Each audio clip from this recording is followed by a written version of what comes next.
تو کہتا ہے حضور میری ایک شرط ہے، اگر آپ میری وہ شرط پوری کر لیتے ہیں تو میں پھر آپ کا مرید بن جاؤں گا۔ قربان جائیں حضور غوث پاک پر، فرمانے لگے ٹھیک ہے تیری شرط کیا شرط ہے مجھے بتاؤ تو میں آپ کو بتاؤں۔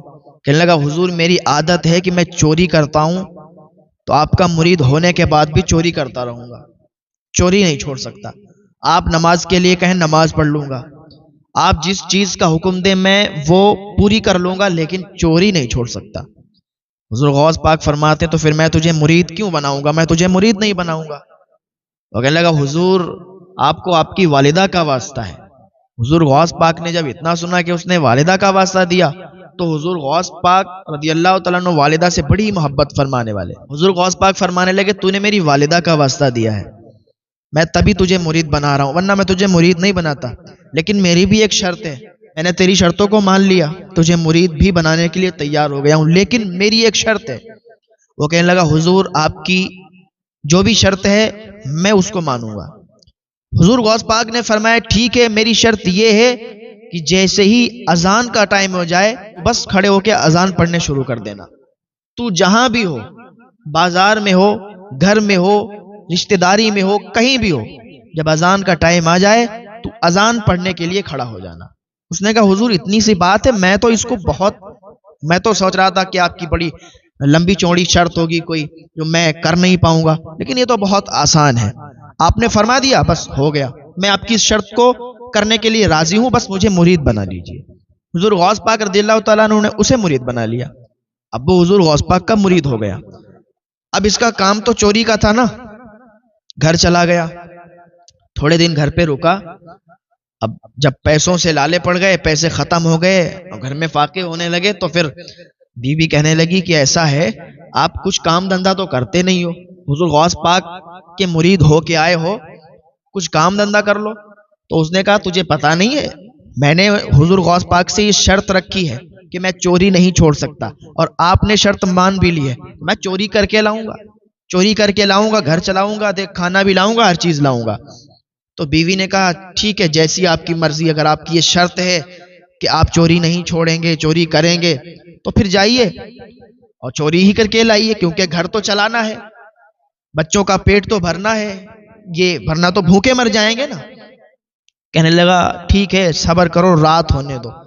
رات ہوئی، رات کا سناٹا ہوا، شہر کے بہت ہی زیادہ امیر گھر میں اس نے چوری کا پلان بنایا، چوری کا وہ کرنے کا طریقہ سوچنے لگا کہ کس طریقے سے اس گھر میں جائیں اور چوری کر کے لائیں۔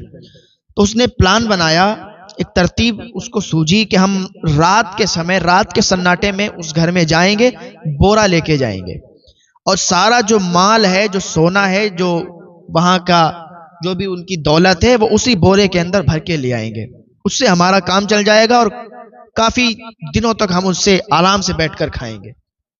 تو ہوا کیا، رات کا جب سناٹا آیا تو اس نے ایک بورا لیا اور بورا لے کے اسی محل میں چلا گیا، اسی مالدار شخص کے گھر پہ چلا گیا۔ اللہ کا کرنا ایسا کہ ایسے گھر میں گیا کہ پورا گھر نمازی تھا، پورا گھر اللہ کی رضا چاہنے والا، اللہ کی عبادت کرنے والا تھا۔ تو اسی گھر میں چلا گیا، وہ بہت بڑا محل تھا اور بہت زیادہ وہ لوگ مالدار تھے اللہ کے فضل و کرم سے۔ رات کا سناٹا تھا، دیوال کود کے اندر گھسا، تلاش کرنے لگا کہ کہاں سے چوری کریں، کہاں پہ مال ہے ان کا، تو کافی دیر اسے تلاش کرنے میں لگی۔ آخر کار وہ کمرہ اس نے ڈھونڈ لیا کہ جہاں پر مال رکھا تھا، جہاں پر پیسے رکھے تھے، جہاں پر ان کا سونا چاندی رکھا تھا، اسی جگہ پر جا کے اور بورا اس نے لگایا اور اسی میں اس کو مال و دولت بھرنے لگا۔ وہ جتنا سونا چاندی تھا، جتنے پیسے تھے، وہ بھرنے لگا۔ کبھی بھرتا، کبھی باہر دیکھنے آتا کہ کوئی آ تو نہیں رہا ہے، بھرتا پھر دیکھنے آتا کوئی آ تو نہیں رہا ہے۔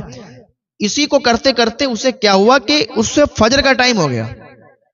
ادھر حضور غوث پاک کی شرط تھی، اور حضور غوث پاک کی شرط، اسے یہ بھی پتا تھا کہ اگر غوث پاک کی شرط نہیں مانیں گے تو پھر معاملہ گڑبڑ ہے، کہ حضور غوث پاک نے اس کی شرط مانی تو اس کو بھی حضور غوث پاک کی شرط ماننی پڑی، تو اس نے بھی حضور غوث پاک کی شرط مانی، اور شرط کیا تھی کہ جس جگہ ہو، جہاں بھی ہو، اور اذان کا ٹائم ہو جائے تو اذان وہیں پر تجھے پڑھنا ہوگی۔ تو بس یہ شرط تھی۔ مال اس نے بھرا، پیسے بھرے، سونا چاندی بھرا بورے میں، بورا بند کیا، اور جیسے ہی پیٹھ پر ڈالا تو جیسے ہی گھر کے باہر مطلب آنگن جو تھا اس میں آیا تو کیا دیکھتا ہے کہ فجر کی اذان ہونے لگی. جب فجر کی اذان ہونے لگی تو حضور غوث پاک کا وعدہ اور حضور غوث پاک کی جو شرط جو ہوئی تھی ان کے درمیان اسے یاد آ گئی کہ حضور غوث پاک کی ایک شرط تھی کہ جہاں ہو جس حال میں ہو اذان کا ٹائم ہو تو اذان پڑھنے کھڑے ہو جانا. اب تو یار میں یہاں پھنسا ہوں محل میں ہوں اور حضور غوث پاک سے وعدہ بھی کیا ہے تو توڑ بھی نہیں سکتے, کیا کریں. اس نے کیا کیا, بورا وہیں سائڈ میں رکھا اور وہیں بیچ گھر میں کھڑے ہو کر اذان پڑھنے لگا. اور سوچا کیا تھا, اذان پڑھیں گے اور چلے جائیں گے, جب تک لوگ وضو وغیرہ بنائیں گے, وضو بنا کے وہ اپنے وضو میں لگ جائیں گے, ہم نکل جائیں گے. تو اس نے یہ سوچا اور کیا ہوا, وہیں پر بلند آواز سے اذان پڑھنے لگا. جیسے ہی اذان کی آواز گھر والوں نے سنی کہ انہی کے گھر میں کوئی اذان پڑھ رہا ہے تو سارے گھر والے اٹھ گئے. اور جب سارے گھر والے اٹھے تو پھر کوئی وضو بنانے لگا, کوئی کچھ کرنے لگا, کوئی دانت مانجنے لگا. تو جیسے ہی اس کی اذان مکمل ہوئی, اذان اس کی پوری ہوئی تو کیا دیکھتا ہے کہ کوئی سنت کی نیت باندھے, کوئی وضو بنا رہا ہے, کوئی وضو بنا کے آ چکا ہے. اب اس نے کہا اب کیا کریں, اب اگر بورا لے جا رہے ہیں یہاں سے مال و دولت کا, پیسوں کا اگر یہاں سے لے جا رہے ہیں تو پھر معاملہ گڑبڑ ہو جائے گا, پھنس جاؤں گا. کیا سوچا کہ ایسا کرتے ہیں کہ 2 رکعت نماز سنت کی نیت باندھ لیتے ہیں. اب اس نے کیا کیا, 2 رکعت نماز سنت کی نیت باندھ لی. اس نے سوچا 2 رکعت نماز سنت پڑھوں گا, جب تک یہ سب اپنی اپنی فرض کی نیت باندھ لیں گے اور یہ ادھر نیت باندھیں گے نماز کی, میں چلا جاؤں گا. اس نے 2 رکعت نماز سنت کی نیت باندھی, ادھر 2 رکعت نماز کے لیے کھڑا ہوا تو کیا دیکھتا ہے کہ جیسے ہی اس نے سلام پھیرا تو کیا دیکھتا ہے پوری صف پیچھے لگی ہوئی ہے اور سب بیٹھے ہوئے انتظار میں اس کے کہ جلدی سے حضور نماز پڑھیں, جلدی سے حضور سلام پھیریں تو جماعت قائم کریں, ادھر ہم لوگ جماعت میں شامل ہوں. اب اس نے دیکھا کہ پیچھے پوری صف لگی ہوئی ہے, کہا بھائی اپنی اپنی نماز پڑھو, آپ لوگ کیوں بیٹھے ہوئے ہو. تو ان میں سے لوگوں نے کہا حضور آپ ہی تو پڑھائیں گے نماز, ہم لوگ اپنی اپنی کیوں پڑھیں گے, آپ جب موجود ہیں گھر میں تو آپ پڑھائیں گے. یہ پھنس گیا یار, کیا معاملہ کیا ہے, ہم پڑھائیں گے نماز, بھائی ہم کیوں پڑھائیں گے نماز. کہا حضور آپ اللہ کے ولی ہیں, آپ نماز نہیں پڑھائیں گے تو پھر کون پڑھائے گا. کہا ارے میں اللہ کا ولی ہوں, آپ نے مجھے اللہ کا ولی بنا دیا, میں اللہ کا ولی نہیں ہوں, آپ لوگ اپنی اپنی نماز پڑھیے. اب تو وہ لوگ بالکل اس بات پہ اٹل ہو گئے, نہیں نہیں نماز آپ ہی پڑھائیں گے, آپ اللہ کے ولی ہیں.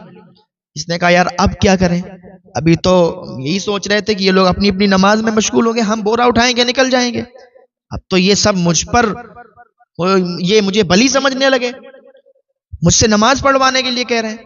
ادھر حضور غوث پاک اپنے حجرے میں مسکرا رہے تھے, وہ کہہ رہے تھے دیکھو آج یہ پھنس گیا, آج پھنس گیا. حضور غوث پاک کے مرید آپ سے پوچھتے ہیں حضور کیوں مسکرا رہے ہیں, کہہ رہے ہیں میں اپنے مرید کو دیکھ رہا ہوں کہ وہ وہاں پر پھنس گیا ہے, اب دیکھنا. تو حضور غوث پاک ادھر مسکرا رہے ہیں اور یہ ادھر پریشان کہ اب کیا کریں, اب تو یہ لوگ نماز پڑھوائیں گے. تو اس نے کہا اب زیادہ بہتر ہے کہ اپنا راز کھول دیں اور ان کو بتا دیں کہ ہم چور ہیں. کہا بھائی دیکھو ہم چور ہیں, ہم کوئی ولی نہیں ہیں, ہم تو چور ہیں اور آپ کے گھر میں چوری کرنے کے لیے آئے تھے.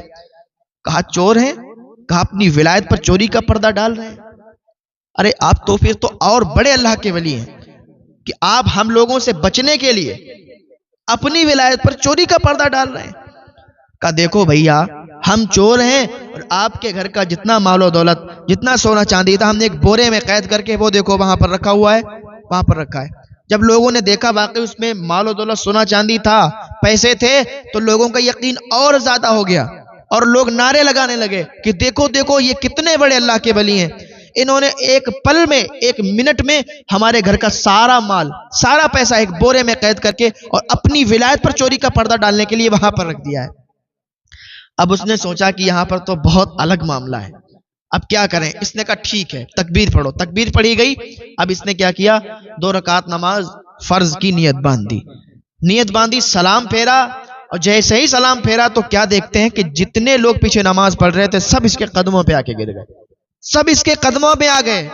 اب اس نے دیکھا کہ سارے لوگ اس کے قدم چوم رہے ہیں, اس کے قدموں میں آ گئے ہیں, اس سے دعائیں کروا رہے ہیں, اس کے قدم چوم رہے ہیں. تو اس نے حضور غوث پاک کو یاد کیا اور کہا یا غوث پاک آج ایک ٹائم کی نماز پڑھائی ہے تو یہ عالم ہے کہ جتنے نمازی تھے پیچھے سارے قدموں پہ گر گئے، سارے قدم چوم رہے ہیں، اگر 5 وقتہ نمازی بن جاؤں گا، آپ کی ہر بات مان کے چلوں گا، تو پتہ نہیں پوری دنیا میرے قدموں میں آ جائے گی۔ یہ حضور غوث پاک کی شان ہے۔ حضور غوث پاک پل بھر میں چوروں کو ابدال بنا دیتے ہیں، چوروں کو بھی ولی بنا دیتے ہیں، یہ حضور غوث پاک کی شان ہے۔